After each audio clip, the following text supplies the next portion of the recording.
Let's learn about agreeableness. Your A score stands for agreeableness. If you filled out the TIPI, which is linked in the website where these are posted, it's the two items. I see myself as sympathetic, warm. I see myself as critical, quarrelsome, and then add up your score. You'll get a score somewhere between 2 and 14.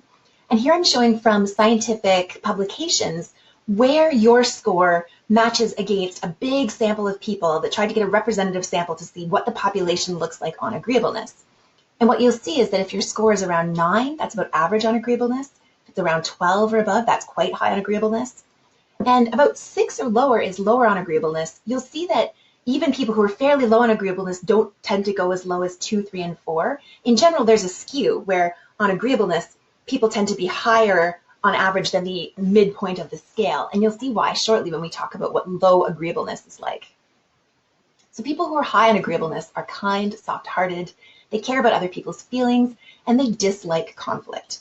If you are looking for a roommate or a romantic partner, then finding out someone's agreeableness level is a good idea, because even having one romantic partner who's highly agreeable or one roommate who's highly agreeable is going to tend to create harmony for both of them. Because in little squabbles like whether to close the window or open the window, what to watch on TV, someone who's high on agreeableness is going to be very open to compromising.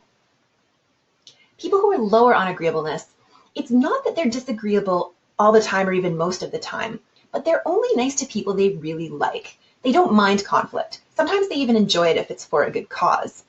And although higher agreeableness may sound more desirable, we need low agreeableness people for a lot of roles in our society. We need people who are willing to get into conflict to be lawyers. We need people who sometimes enjoy conflict if it's for a good cause, if they need to be activists or journalists, roles where they're going to have to stand up to people and they're going to have to argue a lot. So we need people at all levels of agreeableness. One that's more rare, but that does exist out there, is people who are really, really low on agreeableness. They'd be described as quarrelsome, insulting, they're suspicious, they're uncooperative. The sort of quintessential pop culture example that personality researchers use when they present the research to each other is Dr. House from the House series. One person I knew who was that low on agreeableness, and I say I knew him, you'll see why shortly. He started off as a lawyer, which is a good job for someone who's lower on agreeableness. He was so low on agreeableness that he kept wanting to punch his boss. So he quit that job and then he retrained and became a journalist. And that's another good job for people who are low on agreeableness. But he found he just couldn't work with his coworkers at all.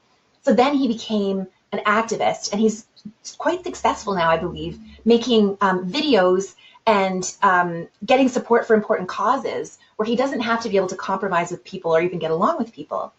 I say I knew him because I was friends with his wife, and they ended up having to get a divorce, and he moved far away, because someone who's that low on agreeableness is going to be very challenging to have a long-term relationship with.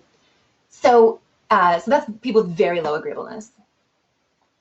Next, we're going to talk about neuroticism.